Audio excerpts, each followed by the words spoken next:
The Battlefield franchise is one that many of us are already very familiar with. With the success of Battlefield 4, it's only natural that EA would want to once again expand on the already productive franchise. The newest installment is Battlefield 1, which takes you back to the battle-ravaged fields of one of the most fascinating wars in our history, World War I. Battlefield 1 allows you to experience the origins of modern warfare by battling on top of the ruins of the old.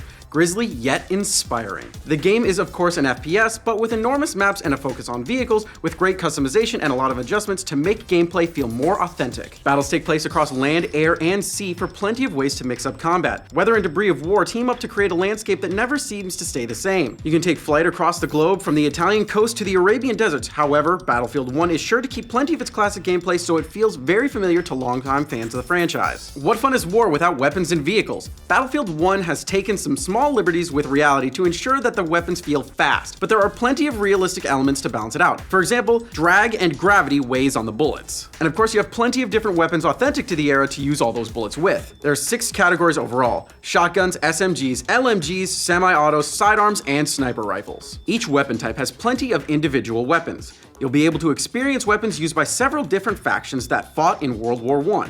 The World War I weapons were shown to be incredibly varied, and, fun fact, the first SMGs and automatic rifles were used during this era. Weapon customization is also a lot more focused than in previous games. Instead of scattered parts, you will now get neatly packaged preset loadouts, which still allow you to customize the weapons to suit your playstyle. Each weapon has up to 3 presets, and you can customize zoom levels, reticles, and tiny little details to your liking. In addition to typical range options of war, there are also multiple types of melee weapons, in case the official artwork with the barbed wire wrapped club didn't clue you in. Each one has its own attack speed and damage output, and some even cleverly double as tools to use in-game, like cutting wires or chain link fences. You know, the usual war business. Bayonet charges also count for melee kills, just as a way for you to get up close and personal to do your business. And of course you have grenades, and frags aren't the only types you'll be experimenting with in this war. You'll also get gas grenades, which have low damage, but the gas lingers. Incendiary grenades deal high damage, but for a limited amount of time. EA really is pushing for a realistic experience, so they've gone a step further than most games by recording some real-world audio to use in-game for the firing of the weapons. The firing sound of your gun even changes when your ammo is low, signaling you to reload.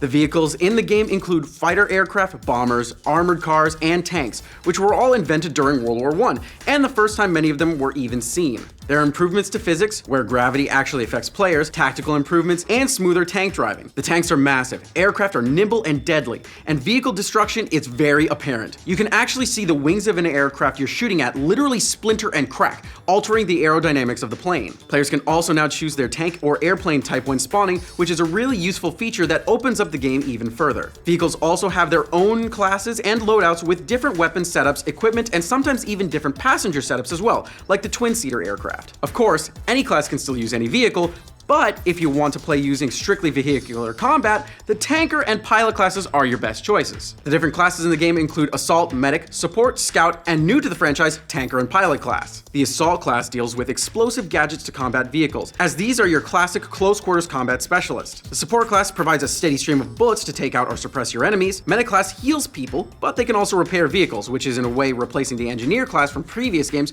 which has been removed from the game, and they also use medium range weapons. The Scout class are your long-range specialists that use, you guessed it, sniper rifles. They can also provide reconnaissance for the team by surveying the landscape to anticipate enemy attacks. The new class for Battlefield 1 is the Pilot and Tanker class. With this class, the vehicle is your primary weapon. You aren't playing any other class that just happens to be handling a vehicle. You are the expert in your field and are fully absorbed in that role. There are some elite classes to watch out for on the battlefield. The Flame Trooper elite class dons fire-resistant gear and wields a pretty hefty flamethrower, so don't stand too close. The Sentry class moves like a human tank with a water-cooled automatic machine gun on his hip. He even has gone so far as to forego a gas mask in favor of extra armor plating. Now that's pretty hardcore. The Tank Hunter Elite class is our final contender, utilizing the 1918 Tankaware, which can damage enemy vehicles over great distances. The Tank Hunter can focus on particular parts of enemy vehicles, taking out tracks, machine guns, or cannons. The campaign of the game, as mentioned earlier, is both adventure-filled and dynamic. Multiple war stories from all over the world converge on one campaign to give you all sides of war. In one mission, you even play as a bird delivering messages across the front lines,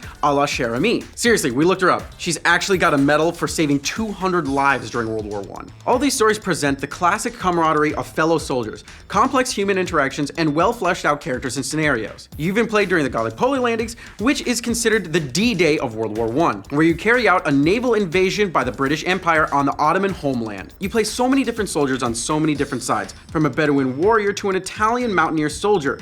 You get a really great perspective from all sides of war. And now what you've all been waiting for, multiplayer. There are 3 modes in multiplayer: Conquest, Domination, and Operations. Conquest allows for 64 players to fight over the control of key objectives. This brings together all the elements of the signature Battlefield all-out war. Domination involves fast-paced infantry-focused combat in close-quarters locations. Basically, this is a smaller, more focused version of Conquest, and fighting revolves around strategic objectives. Finally, Operation has 2 sides, offense and defense. On offense, players storm the enemy position on foot, in tanks, on horseback, or on airplanes and boats. Attackers must capture and hold all defensive positions in order to capture the sector that's being fought over. Each sector has its different amount of objectives to capture and defend, as well as varied layouts and choke points. You win by capturing the very last sector on the very last map. And defense is basically the opposite. Hold out for as long as you can, and you win if you kill enough attackers to drain their battalions. The maps that you can play on also seem to be pretty fascinating.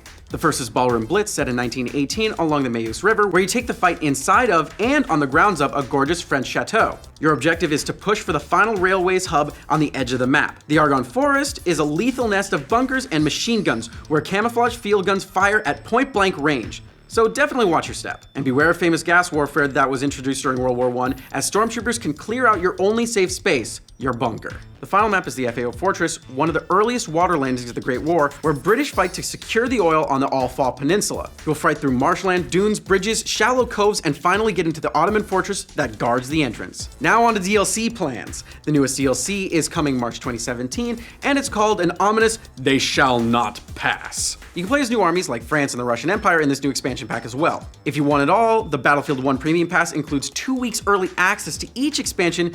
In total, there will be 16 new multiplayer maps, new operations and game modes, new elite class, new vehicles, and 20 new weapons to use. EA's minimum PC specs call for Windows 7 or later. It requires an AMD FX 6350 processor or an Intel Core i5 6600 processor, 8GB of RAM, an AMD Radeon HD 6852GB, a DirectX 11 compatible video card or equivalent, and of course a pretty fast internet connection of at least 512 kilobits per second with 50GB of hard drive space. The recommended specs include an OS 64-bit Windows 10 or later, for a processor, an AMD FX 8350 Wraith or an Intel Core i7 4790 or equivalent, 16GB of RAM, and an AMD Radeon RX 480 4GB, or you can choose to opt for NVIDIA, the NVIDIA GeForce GTX 1060 3GB graphics card, DirectX with an 11.1 compatible video card, and the same speed of internet, 512 kilobits per second or faster, and at least 50GB of available space on your hard drive. There's a lot of meat in Battlefield 1's bones,